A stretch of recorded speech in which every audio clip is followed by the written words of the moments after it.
Hello and welcome to Behindthepaddle Podcast with me, Porcelain Victoria. Now, a little bit different.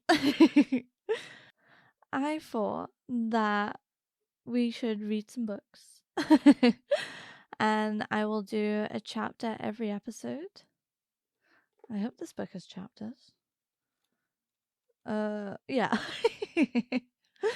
Where there are topics that need to be discussed or the history, like something that vibes with the podcast. And so the first book we're going to read is Revolting Prostitutes, The Fight for Sex Worker Rights by Molly Smith and Juno Mack. Here we go. So the first page. The women who are really being emulated and obsessed over in our culture now. The strippers, porn stars, pin-ups, aren't even people. They are merely sexual persona. Erotic dollies from the land of make-believe. In their performances, which is the only capacity in which we see these women, we are fetishized. They don't even speak. As far as we know, they have no ideas, no feelings, no political beliefs, no relationships, no past, no future, no humanity. Ariel Levy. When you consider how expansive something like prostitution really is, it should be alarming that we rarely hear the actual voices of people who have first-hand experience in this industry. When I think about the relevance of prostitution in social movements, as well as its stark exclusion from them, I cannot help but wonder about the compelling opportunity for linkage, about the aspects of radical social justice movements that parallel the prostitution rights movement, that of visibility, autonomy. I cannot help but wonder about the compelling opportunity for linkage, about the aspects of radical social justice movements that parallel the prostitution rights movement, that of visibility, autonomy, and equanimity from the ground up. Introduction. Sex workers are everywhere. We are your neighbours. We brush past you on the street. Our kids go to the same school as yours. We're behind you at the self-service checkout with baby food and a bottle of Pinot Grillo. People who sell sex are in your staff cafeteria, your political party, your after-school club committee, your doctor's waiting room, your place of worship. Sex workers are incarcerated inside immigration detention centers, and sex workers are protesting outside them. Although we are everywhere, most people know little about the reality of our lives. Sex workers are subject to a lot of curiosity and discussion in popular culture, journalism, and policy. When we are visible as workers on the street, in signpost brothels, in digital spaces, our presence provokes disquiet. We are increasingly visible as workers in political spaces, and here too our presence provokes disquiet. Many people want to stop us from selling sex, or just ensure they don't have to look at us. But we are notoriously hard to get rid of, at least through criminal law. Prostitution is heavy with meaning and brings up deeply felt emotions. This is especially the case for people who have not sold sex. and who think of it in symbolic terms. The idea of prostitution serves as a lightning rod for questions about work, masculinity, class, bodies, about archetypal villainy, and punishment, about who deserves what, about what it means to live in a community, and about what it means to push some people outside that community's boundaries. Attitude towards prostitution have always been strongly tied to questions of race, borders, migration, and national identity in ways which are sometimes overt but often hidden. Sex work is the vault in which society stores some of its keenest fears and anxieties. Perhaps the most difficult questions raised by prostitution involved what it means to be a woman in a patriarchal society. Feminist writer Kat Millett notes feminist suggesting that all women are prostitutes, that marriage is prostitution. Sex workers have long noted with ambivalence the interplay between prostitution as a site of metaphor and as an actual workplace. In 1977, the sex worker-led collective PROS, Program for Reform of the Law on Soliciting, wrote, brackets, in the iconic UK feminist magazine Spare Rib, close brackets, that it wanted the women's liberation movement, quote, to think about the whole thing and discuss it, but not just use it, end quote.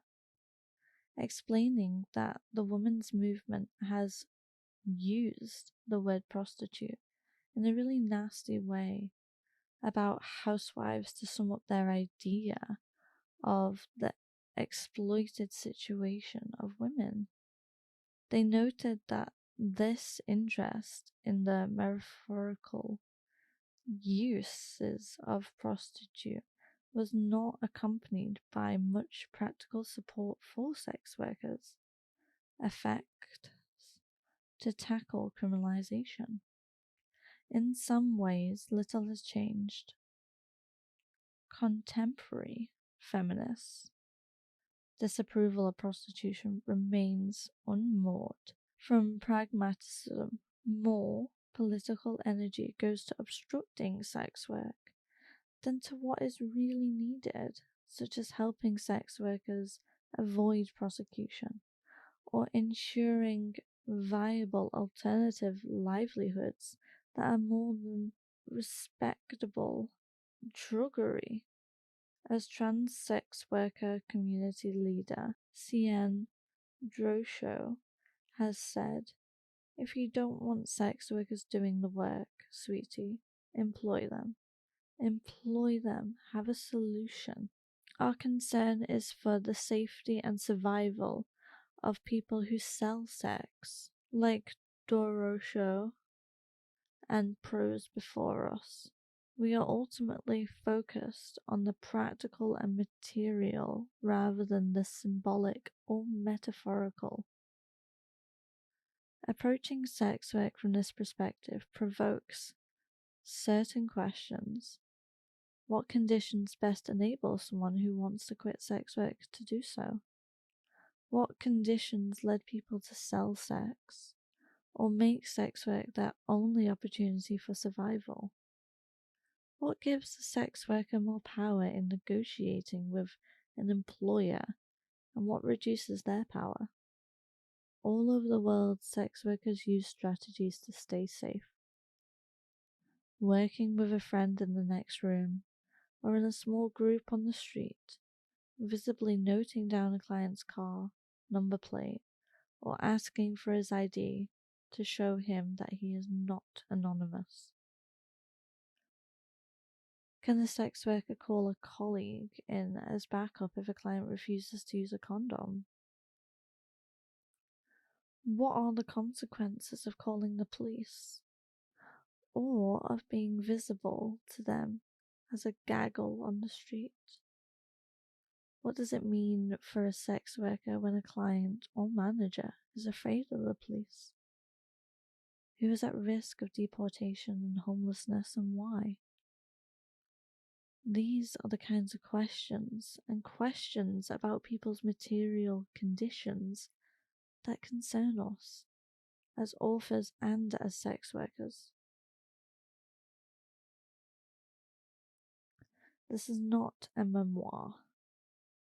This book and the perspective of the contemporary left sex worker movement. This is not about enjoying sex work. This book will not argue that sex work is empowerment. We are not interested in making an argument around sexual freedom or the supposed capacity of the sex industry to felicitate sexual self-actualization for workers or for clients, despite the expectation that sex workers will tell our stories. This is not our memoir. This is not a memoir, and we will not be sharing any sexy escapades. Brackets. Although as the founders of Sex Work magazine, Spread, told the journalists at the launch of their first issue, it's not intended to arouse, but people are turned on by all kinds of things, so maybe someone will be turned on by sex workers fighting for social justice. Close bracket. We are not interested in formulating a movement with men who buy sex. We are not here to uplift the figure of the sympathetic client, nor the idea that any client has a right to sex. We are not here to prioritize discussion on whether the sex industry or even sex itself is intrinsically good or bad, nor, as we will unpack over the course of this book, we are uncritical of what work means in the context of insatiable global capitalism and looming environmental catastrophe. Sometimes people who support sex workers' rights attempt to show their support by arguing that the sex work industry is not actually a site of sexism and misogyny, an argument that is, in our view, misplaced. The sex industry is both sexist and misogynistic. We do not argue that nobody experiences harms within sex work, or that these harms are minimal and should be disregarded. On the contrary, the harms that people experience in sex work, such as assault, exploitation, arrest, incarceration, eviction, and deportation, are the focus of this book. We are feminists. Women, both transgender and cisgender, are at the center of our policies. And as a result, at the center of this book, people of all genders, cell-sex, transgender, and cis men, non-binary people, and those with indigenous or non-Western genders, such as hijab, fine, and two-spirited people. It is important to acknowledge this because people's gender shapes their route into sex work, their experiences while selling sex, and their lives beyond. Equally, however, it is important not to lose sight of the fact that the sex industry is gendered. The majority of those who sell sex are women, and the vast majority of those who pay for sex are men. In this book, we often refer to sex workers as she and clients as he. We are not under the mistaken impression that this is literally true in every single instance, but nor is it an error or something we have neglected, because in our view, it reflects the gendered reality of the sex trade, as well as our own feminist policies and priorities. You may be expecting statistics and numeral data, providing that prostitution is one thing or another. Many existing books make the case for or against decriminalizing the sex work industry with these kinds of arguments. Of course, data is useful, crucial, even in many contexts. When the World Health Organization wants to think about how to reduce HIV transmission among sex workers, it needs numbers. Sometimes, however, heavy reliance on statistics risks becoming a form of argument by authority. Someone cites a study saying one thing, others cite a study saying another, and the argument is who won, on the basis of whose numbers are more memorable or whose study was published in more prestigious journal. Some research can be poor in quality or misused by commentators, and much time is given to arguing about its credibility instead of using simple logic and empathy. The dependence on statistics in the prostitution debate is often a result of our invisibility and our legitimacy as commentators. Sex workers perhaps seem alien and mysterious, and the questions we raise too political, but numbers are reassuring, seemingly apolitical, and knowable. We use numerical data in our writings and our activism, and in our writing and in our activism, but it is not central to our approach. Instead of using a few key figures that prove sex workers' rights arguments, we want readers to think empathically about how changes in criminal law change the incentives and behaviors of people who sell sex, along with clients, police, managers, and landlords.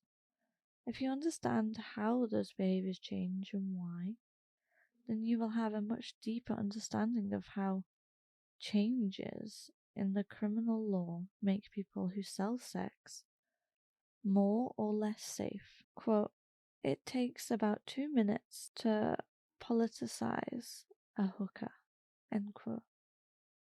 Sex workers are the original feminists, often seen as merely subject to others' whims. In fact, sex workers have shaped and contributed to social movements across the world. In medieval Europe, brothel workers formed guilds and occasionally engaged in strikes or street protests in response to crackdowns, workplace closures, or unacceptable working conditions.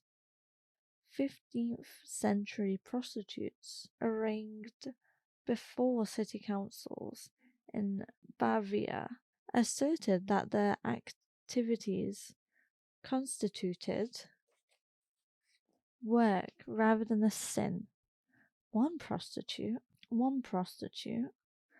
under the PSEU doom, another unfortunate. One prostitute who wrote to the Times of London in 1859 to state, "I conduct myself prudently and defy you and your policemen too. Why stand you there mouthing with sleek face about morality? What is morality? End quote. In 1917, 200 prostitutes marched in San Francisco in what has been called the, quote, original Women's March, end quote, to demand an end to brothel closures. A speaker at the march declared, quote, nearly every one of these women is a mother or has someone depending on her. They are driven into this life by economic conditions. You don't do any good by attacking us. Why don't you attack those conditions? End quote. Caring for each other in political work. During the second wave feminist movement, many pioneering radicals raised their children collectively and cared for each other beyond their boundaries of the biological family unit. Much less known and missing from the usual tellings of feminist history are the similar and preceding efforts of sex workers. For example, in 19th century Great Britain and Ireland, prostitutes created communities of mutual aid, sharing the income and childcare. A journalist observed at the time, quote, the ruling principle here is to share each other's fortunes.